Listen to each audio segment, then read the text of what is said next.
Existia no norte da África um diácono por nome Ário. Ário depois veio a se tornar um bispo da igreja. Ele nasceu na Líbia no ano 256 d.C. e acabou entrando para a história por haver desenvolvido uma doutrina segundo a qual o Senhor Jesus não é Deus. Mesmo tendo essa doutrina sido condenada como heresia, ela persiste até os nossos dias. E nós podemos encontrar o arianismo nas Testemunhas de Jeová e também na doutrina islâmica. Uma vez que as Testemunhas de Jeová se esforçam para usar a mesma Bíblia que os demais cristãos, eles tiveram que fazer uma edição própria, carregada de interpretações particulares, sob risco de não poderem sustentar textualmente aquilo que acreditam. Um exemplo simples é a tradução que dão para o vocábulo grego proskuneo. Essa palavra, ela comporta várias aplicações como ajoelhar, reverenciar, homenagear, prestar homenagem, prostrar-se aos pés, beijar a mão ou beijar o piso diante de. Na Bíblia particular das Testemunhas de Jeová, quando essa palavra é aplicada em relação a Satanás, ela é vertida como adorar. Aplicada em relação a Deus Pai, aparece como adorar. Mas toda vez que a mesma palavra é usada em relação a Jesus, o termo que surge é prestar reverência. Você pode confirmar isso facilmente em Lucas 4:7, Lucas 4:8 e Lucas 24:52. Ário teve uma dificuldade ou uma barreira em relação à divindade de Jesus pelo entendimento exagerado, isolado e pelo entendimento literal que deu aos textos que referem a Jesus, chamando-o de primogênito, que entendeu como sendo o primeiro criado. Você encontra essas referências em Romanos 8:29, Colossenses 1:15, Colossenses 1:18, Hebreus 1:6 e também em Apocalipse 1:5. Visto isoladamente e sem a consideração devida ao tema, é possível fazer essa confusão. Contudo, uma interpretação tão superficial poderia levar a crer que no céu somente entrarão os primogênitos. Olhe só, o texto de Hebreus diz assim: mas chegastes ao monte Sião e à cidade do Deus vivo, a Jerusalém celestial e aos muitos milhares de anjos, à universal assembleia e igreja dos primogênitos que estão inscritos nos céus, e a Deus, o juiz de todos, e aos espíritos dos justos aperfeiçoados, e a Jesus, o mediador de uma nova aliança, e ao sangue da aspersão que fala melhor do que o sangue de Abel. Hebreus 12, versículos 22 a 24. Contudo, veja o que Deus ordenou a Moisés. Então dirás a Faraó: assim diz o Senhor, Israel é o meu filho, meu primogênito. Êxodo capítulo 4, versículo 2. Quando lemos a narrativa, sabemos que Jacó não é o primogênito, Esaú é. Mas Deus chamou Jacó, Israel, de primogênito, conforme Gênesis 25, 24 a 26. De Davi, Deus disse: também por isso lhe darei o lugar de primogênito, falo-ei mais elevado do que os reis da terra. Salmo 89, 27. Se você ler o encontro do profeta Samuel com a família de Jessé, verá que Davi não é o primogênito. Ao ser perguntado se, além dos presentes, Jessé tem mais filhos, ele responde: ainda falta o menor, e eis que apacenta as ovelhas. 1 Samuel 16, verso 11. Dessas leituras, é fácil compreender que Deus usa a palavra primogênito para referir àquele que ele quer honrar. Assim, Israel é o primogênito, Davi é o primogênito, os salvos na glória são a igreja dos primogênitos, e Jesus é o primogênito entre muitos irmãos, o primogênito de toda a criação, o primogênito e o primogênito dos mortos, conforme Romanos 8, 29, Colossenses 1, 15, Hebreus 1, 6, Apocalipse 1, 5.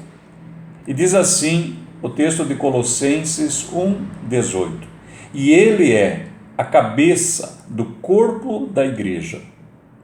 É o princípio e o primogênito dentre os mortos, para que em tudo tenha a primazia. No capítulo 5 de João, o apóstolo narra detalhes dos discursos de Jesus que apontam para a sua divindade. Há algum tempo eu vi um ariano declarando que Jesus nunca disse que é Deus.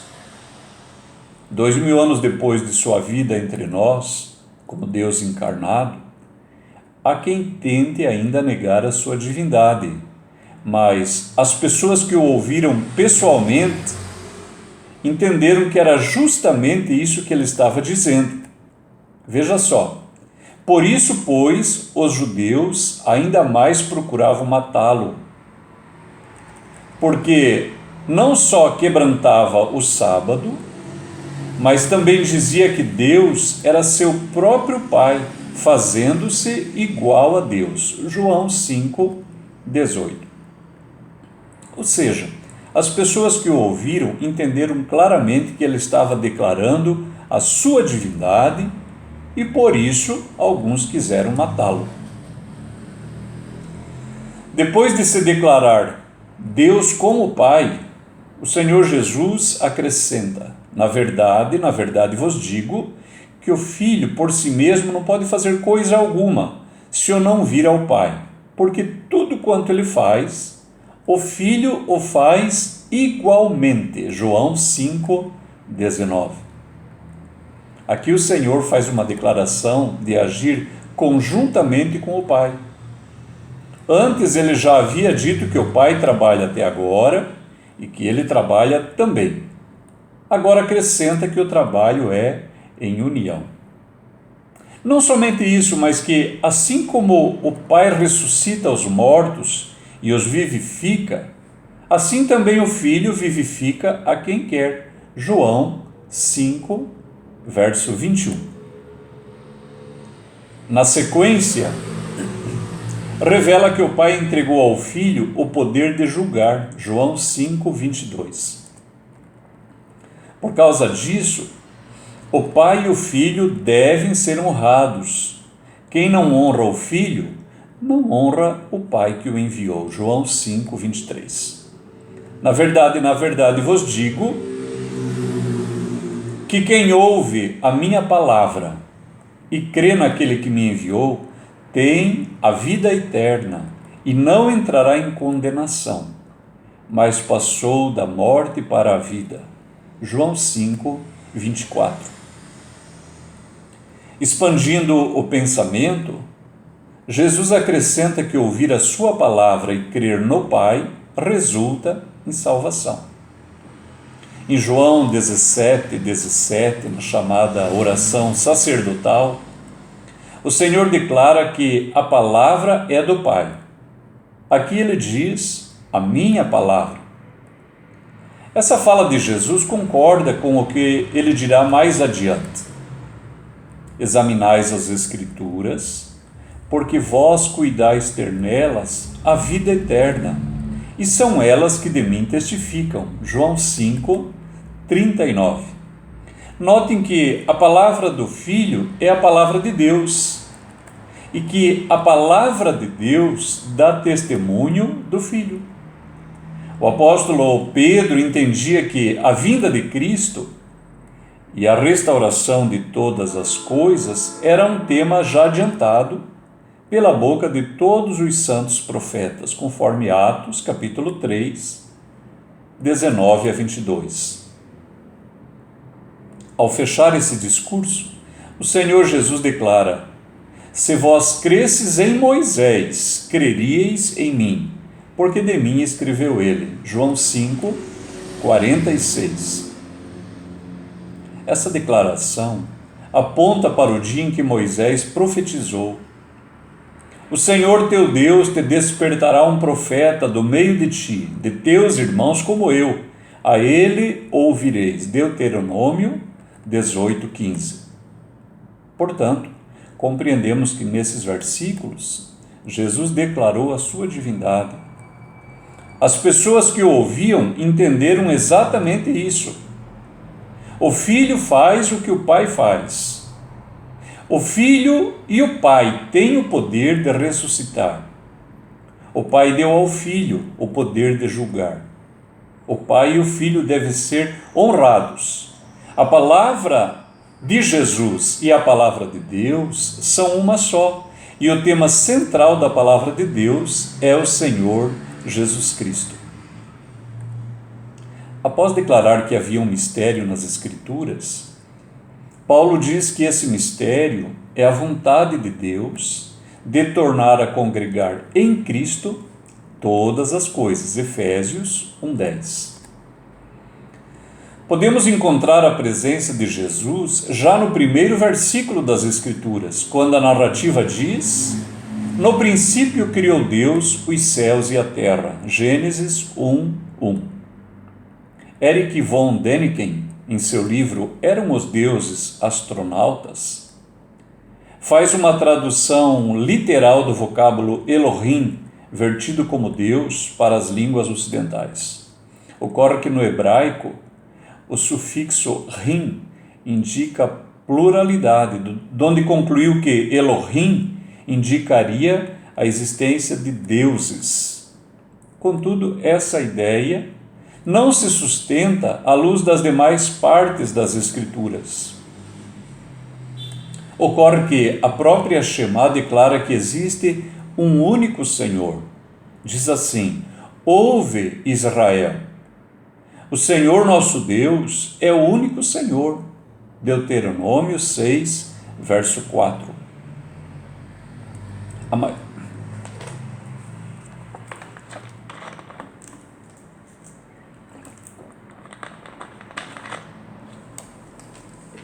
A maior parte das declarações de Deus no capítulo 1 de Gênesis ocorrem no singular.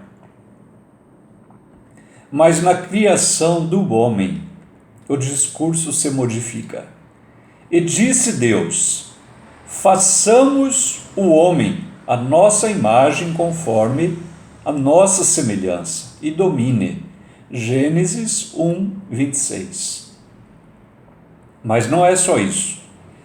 No início de seu evangelho, o apóstolo João revela: no princípio era o Verbo, e o Verbo estava com Deus, e o Verbo era Deus. João 1:1. Olha só, e o Verbo era Deus.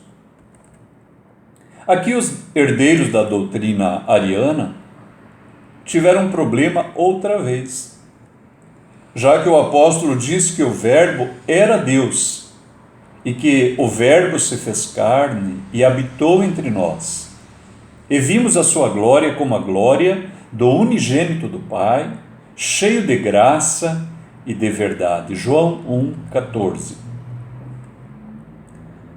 Para negar a divindade de Cristo, a Bíblia usada pelas Testemunhas de Jeová até pouco tempo, como a edição de 1992, aquela que trazia uma capa preta, dizia assim: e era o verbo um Deus, ou melhor, e o verbo era um Deus, com a palavra um entre colchetes, pois até os editores reconheciam que ela tinha sido acrescentada ao texto original.